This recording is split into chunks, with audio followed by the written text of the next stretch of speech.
еліміздің, әрбіріміздің, балаларымыз бен ұрпағымыздың болашағын айқындайтын не? Әрине, Конституция. 15 наурызда елімізде жалпы халықтық референдум өтеді. Азаматтарымыз жаңа ата заң үшін дауыс береді.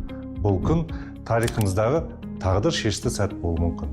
Осы бейнероликте жаңа Конституция жобасының қалай әзірленгені, жаңа ата заңның ел болашағы мен оның әрбір азамат алдындағы мақсаты және мән маңызы туралы айтып беремін. Жаңа Конституция жарты жылға созылған қоғамдық және сарапшылық талқылаулардың нәтижесі. Оны әзірлеу үшін кезең-кезеңмен жүйелі жұмыстар жүргізілді. Бұған мемлекет басшысы Қасым-Жомарт Тоқаевтың былтыр 8 қыркүйекте Қазақстан халқына арнаған жолдауындағы бір палаталы парламент құру туралы бастамасы себеп болды. Президент сол кезде конституциялық реформа қатысты түпкілікті шешімді ел азаматтары референдумда қабылдайтынын айтқан еді. Бір палаталы парламентке көшу қазіргі конституцияның 40-қа жуық бабына түзету енгізуді, яғни негізгі заңның жартысына жуығын жаңартуды талап ететіні белгілі болды. Сол себепті 8 қазанда президент бастамасымен парламенттік реформа жөнінде жұмыс тобы құрылды. Оның құрамына 30-дан астам танымал заңгер сарапшылар, парламенттегі саяси партиялар фракцияларының жетекшілері, қоғамдық ұйымдардың өкілдері енді. Президент парламенттік реформаға бастамашы болып қана қоймай, оның жүзеге асырылуына да тікелей атсалысты.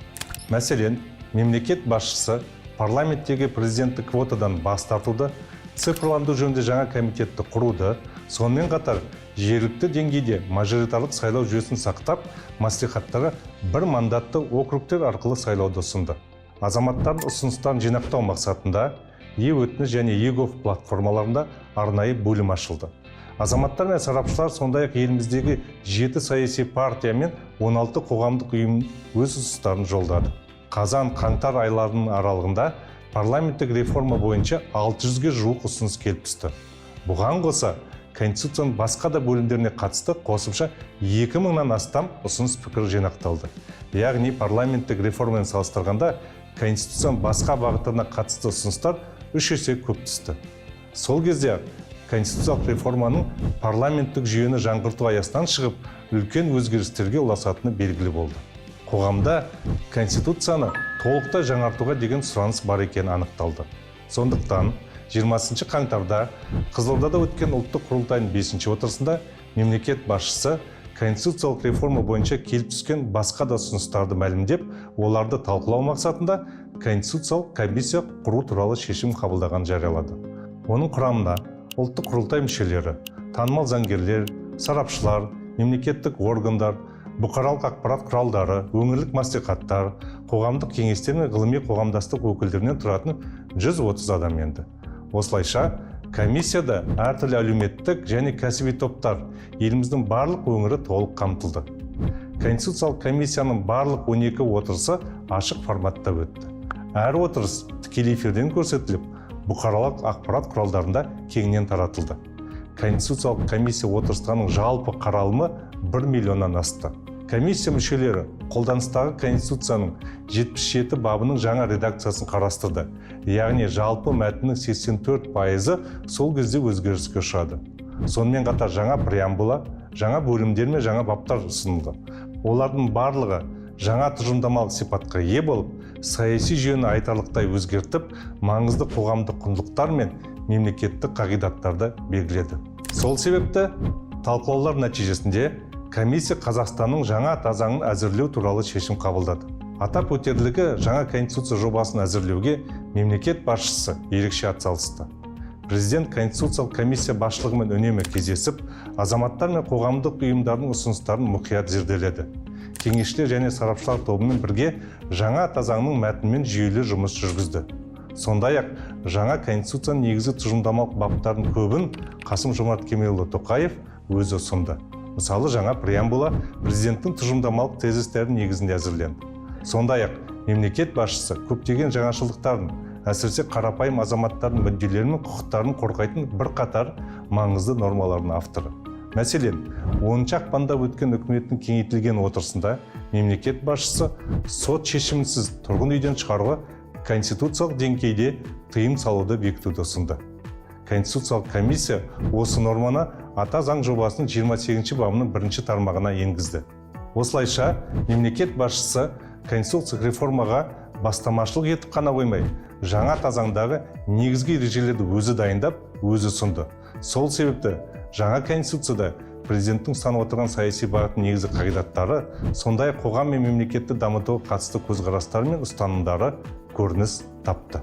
31 қаңтарда жаңа конституция жобасы жарияланып, жұртшылық назарына ұсынылды. Жаңа мәтін жарияланған сәттен бастап азаматтардан қосымша тағы 12 мың ұсыныс пікір келіп түсті. Олардың барлығы Конституциялық комиссия мүшелері тарапынан мұқият қаралып, жаңа тазаңның соңғы жобасын әзірлеу барысында ескерілді. Бастапқы күндері 1000-2000 ұсыныс пікір келіп түскен болса, бір аптадан соң өтініштердің саны 50-60-қа дейін азайды. Яғни осы аралықта азаматтардың жаңа тазаңға қатысты көзқарастары толық қалыптасып үлгерді. Сол себепті 11 ақпанда өткен соңғы отырыста Конституциялық комиссия мүшелері жаңа тазаң жобасын жалпы ұлттық референдумға шығаруды ұсынды. Мемлекет басшысы бұл шешімді қолдап, жаңа тазаңды қабылдау мәселесі бойынша республикалық референдумды 2026 жылдың 15 наурызында өткізу туралы жарлыққа қол қойды. Осылайша, алдағы референдум жарты жыл бойы қоғамның талқысына түскен конституциялық реформаның логикалық түйіні болмақ. Жаңа тазаң Конституциялық комиссияның 130 мүшесінің ұсыныстары мен пікірлерін жолдаған мыңдаған азаматтың бірлескен еңбегінің нәтижесі. Сондықтан да оны халықтық конституция деп атайды. Қазіргі қолданыстағы 1995 жылы қабылдаған конституция тәуелсіздігімізді енді ғана алған елең алаң шақта әзірленді.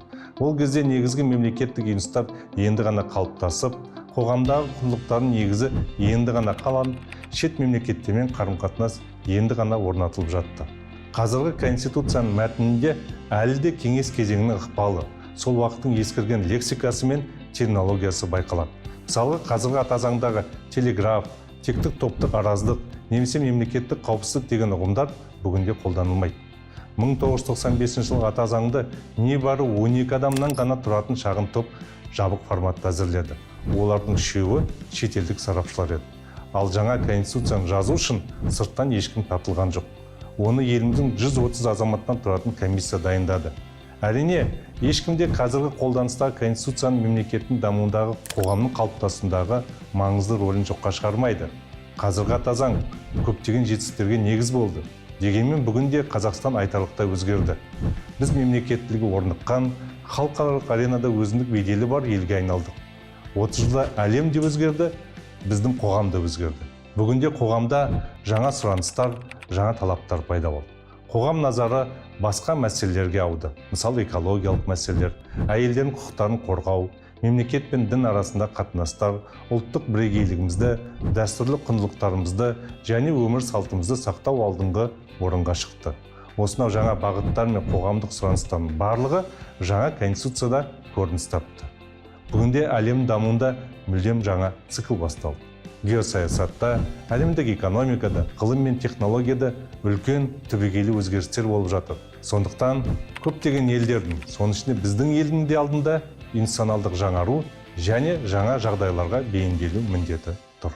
Жаңа тазаң 11 бөлімнен 96 баптан тұрады. Конституцияның жаңашылдығы жаңа мәтін, жаңа преамбула, жаңа құрылым, жаңа бөлімдер мен баптар, жаңа стилистика ғана емес. Ең бастысы, жаңа тазаңның жаңа мазмұнымен, жаңа басымдықтармен және жаңа құндылықтармен толыққанды. Бір сөзбен айтқанда, Конституцияның көптеген нормалары мен баптарына қатысты тәсілдер мен ұғымдар түбегейлі өзгерді. Жаңа тазаңның ел болашағы және оның әрбір азамат алдындағы мақсаты мен мән маңызы қандай? Біріншіден, оның басты ерекшелігі қарапайым адамның мүддесіне бағдарлануы. Жаңа конституцияда басты назар мемлекетке емес, керісінше адамға, оның құқы мен бостандықтарына, мүддесі мен қажеттіліктеріне аударылған. Жаңа тазаңның преамбуласының өзінде адам құқықтары мен бостандықтары негізгі басымдық ретінде бекітілген. Ал жаңа конституцияның бірінші бабында мемлекеттің басты құндылығы ретінде адам және оның өмірі, құқы мен бостандығы айқындалған. Жаңа тазаңның екінші бөлімі толықтай адам құқықтарына, бостандықтары мен міндеттеріне арналған. Баптардың саны бойынша Бұл бөлім жаңа конституциядағы 11 бөлімнің ішіндегі ең үлкені. Мысалы, президент бөлімі 10 баптан, үкімет бөлімі 7 баптан, құрылтай бөлімі 12 баптан тұрса, ал азаматтардың құқығын, бостандықтары мен міндеттерін қорғауға арналған бөлімде 30 бап бар. Яғни басқа бөлімдерден 2 немесе 3 есе көп.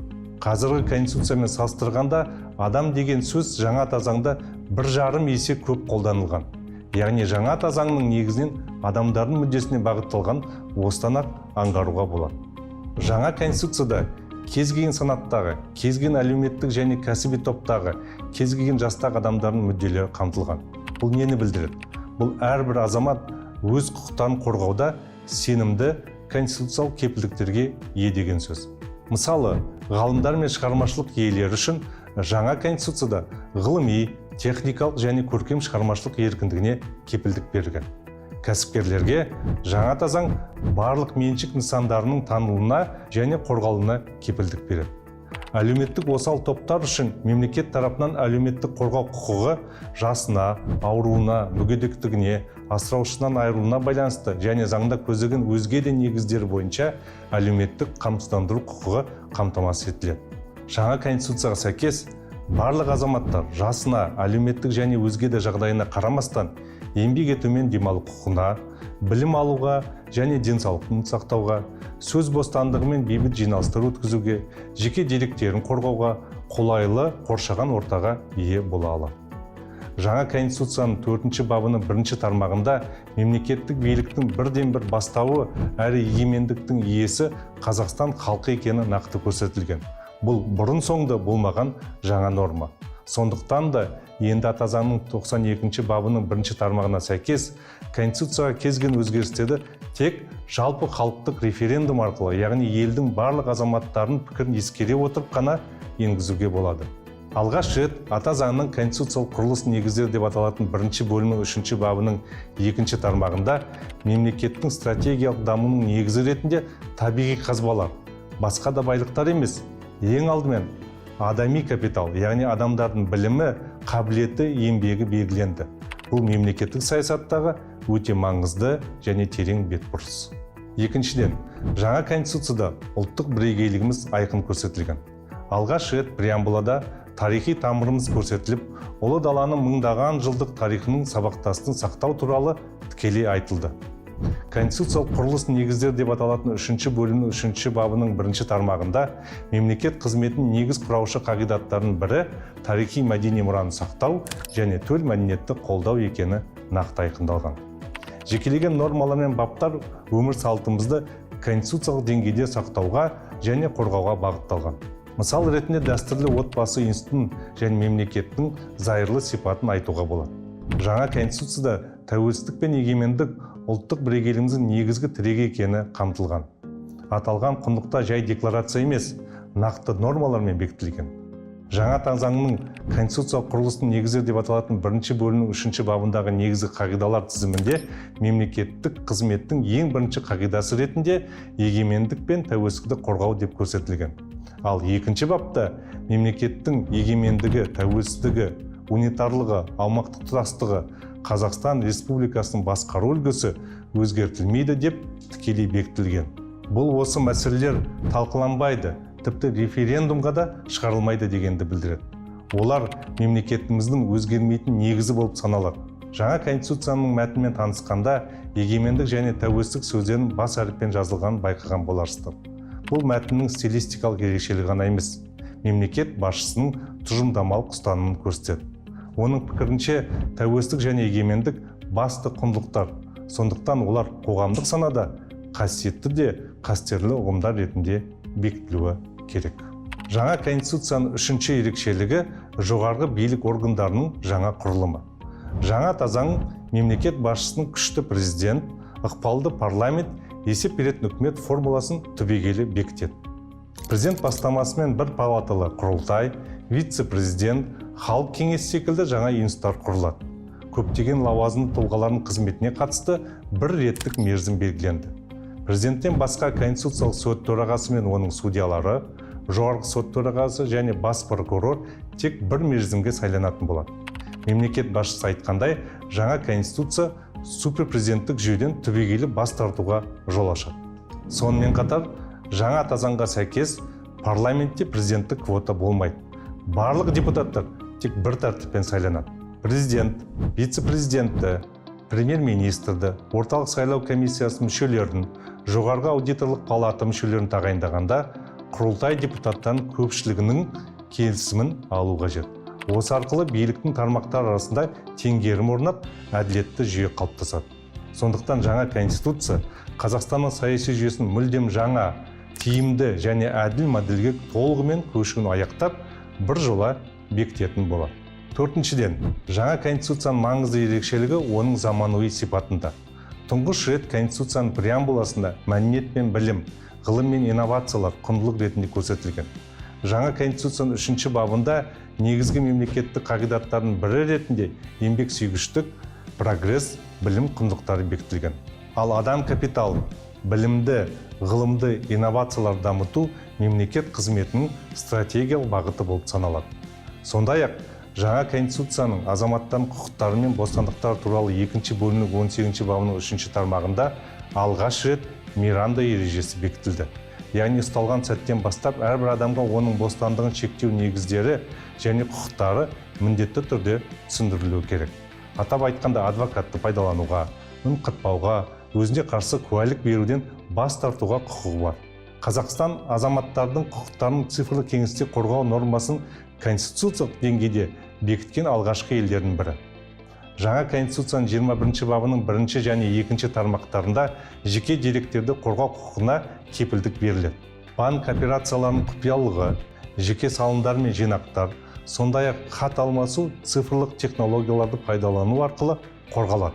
Бұл адам құқықтарын қорғаудың жаңа өлшемі. Осы тұрғыдан алғанда, жаңа конституция болашақта басқа мемлекеттер үшін де үлгі бағдар бола алады. Жаңа конституцияда қоғамның жаңа сұраныстары мен құндылықтары да қамтылған. Оның ішінде әйелдер мен балалардың құқықтары, егде жастағы азаматтарға қамқорлық жасау, волонтерлік, ұлттық мүддеге басымдық беру, қоршаған ортаны қорғау сияқты мәселелер бар. Жалпы алғанда, жаңа конституцияның заманауи сипаты дәстүрлі құндылықтарды сақтай отырып, прогреске ұмтылуында. Бесіншіден, бұл мемлекеттік, елдік, ұлттық мүдде тұрғысынан жазылған конституция. Конституцияда мемлекеттік тіл қазақ тілі екені нақты жазылған, айқын бекітілген. Осылайша жаңа заңның конституциялық құрылыс негіздері деп аталатын 1-ші бөлімнің 9-ші бабының барлық тармақтары енді бір нақты логикаға келтірілді. Яғни бізде мемлекеттік тіл біреу жалғыз, ол қазақ тілі. Басқа мемлекеттік тіл жоқ. Жаңа конституцияның мемлекеттік тілдегі нұсқасы аударма емес. Жаңа заң о бастан және тұңғыш рет қазақ тілінде мемлекеттік тілде әзірленді. Терминологиялық редакциялық жұмыстарды заңгерлер мен лингвист мамандар бірлесіп жүргізді. Екіұшты мәселе туындаған жағдайда ата заңның мемлекеттік тілдегі мәтіні негізге алынды. Осылайша конституция нормаларының мәні нақтыланып, әртүрлі шешімдерге негіз болатын кемшіліктер жойылды. Нәтижесінде жаңа заңның мәтіні оқуға жеңіл, түсінуге оңай, құқықтық тұрғыдан нақты құжатқа айналды. Осылайша жаңа конституция еліміздің дамуына жаңа серпін, жаңа бағыт береді және тарихымыздың жаңа дәуірін ашады. Егер жаңа конституция референдумда қабылданса, барлық заңнаманы жаңа заң нормаларына сәйкестендіру бойынша жүйелі жұмыс басталады.